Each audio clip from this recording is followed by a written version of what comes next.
मैं मंत्री पद ग्रहण करूंगा उस दिन मैं संसदीय दल के नेता से इस्तीफा करके मैं अपने दूसरे साथी को बनाऊंगा। नमस्कार, इन खबर में आपका स्वागत है। कहते हैं कि सत्ता अंधी होती है, यही कुछ हो रहा है लोक जनशक्ति पार्टी में। पशुपत कुमार पारस ने अपने भतीजे पे आरोप लगाए थे कि सारे पदों पे कब्जा कर रखा है, जबकि पार्टी का संविधान है कि एक व्यक्ति एक पद। उनके पास यानी कि चिराग पासवान के पास अभी तक 3 पद, राष्ट्रीय अध्यक्ष, पार्लियामेंट्री बोर्ड का अध्यक्ष पद और संसदीय दल का नेता पद था। आज उनको पटना में राष्ट्रीय अध्यक्ष यानी कि उनके वाले गुट ने चुन लिया। इसके बाद प्रेस कॉन्फ्रेंस हुई तो उन पे सवाल उठे कि आप पे भी तो कई पद अब हो गए, अब आप राष्ट्रीय अध्यक्ष भी हो गए, संसदीय दल के नेता भी हो गए, दलित सेना के भी आप अध्यक्ष हैं। जब ये सवाल उठे तो वो झुलझुला गए और खींच उनकी साफ दिख रही थी। तो इन सवालों पे क्या बोले और कैसे प्रेस कॉन्फ्रेंस छोड़ करके गए, जरा ये देखिए इनको। दलित सेना अलग संगठन है।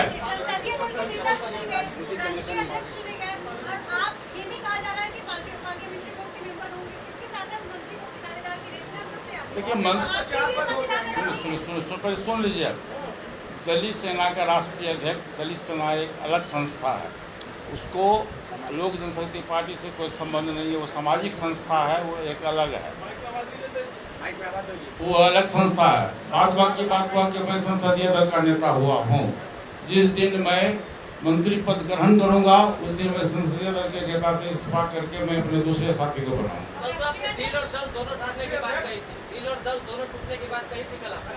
अरे यार क्या कहे तो दिल और दल,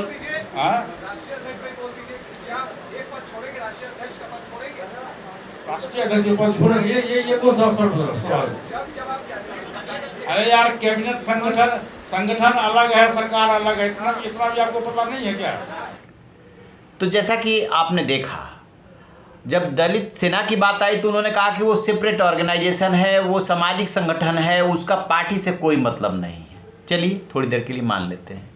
फिर ये हुआ कि अब तो राष्ट्रीय अध्यक्ष भी हो गए और संसदीय दल के नेता भी हो गए। भाई 2 पद तो हो ही गए ना, यदि आप ही की बात मानी जाए और पार्टी संविधान को माना जाए।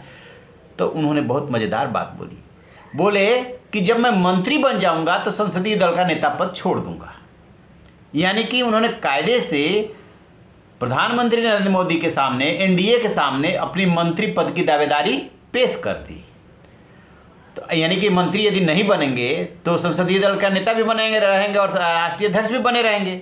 फिर भतीजे ने यदि 3 पद कब्जा रखे थे तो जो भतीजा काम कर रहा था वही चाचा कर रहा है, जिसके खिलाफ आपने विद्रोह किया वही काम अब आप कर रहे हो।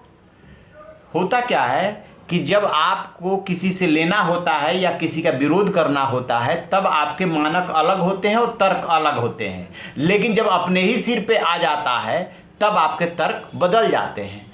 आप जो है 3 पद इस समय धारण किए हुए हो, लेकिन कह रहे हो कि जब मैं मंत्री बनूंगा तब छोड़ूंगा। तब फिर सवाल पूछा गया कि फिर भी आप मंत्री भी रहेंगे और राष्ट्रीय अध्यक्ष भी रहेंगे, तो कह रहे कि इतनी सी बात आपको समझ में नहीं आ रही कि सरकार अलग है, संगठन अलग है। यानी कि राष्ट्रीय अध्यक्ष मंत्री होगा तो उससे पार्टी के संविधान की बात का कहीं अवहेलना नहीं हो रही है। चलिए मान लिया आपकी बात, अवहेलना नहीं हो रही है, लेकिन क्यों आप ही के पास राष्ट्रीय अध्यक्ष और मंत्री पद और संसदीय दल नेता पद सब रहना चाहिए? अभी आप 2 पोस्ट होल्ड कर रहे हैं, राष्ट्रीय अध्यक्ष और संसदीय दल के नेता, और उसके बाद जब मंत्री बन जाएंगे तब कह रहे हैं संसदीय दल का नेता छोड़ूंगे, यानी कि राष्ट्रीय अध्यक्ष और मंत्री दोनों रहूंगा।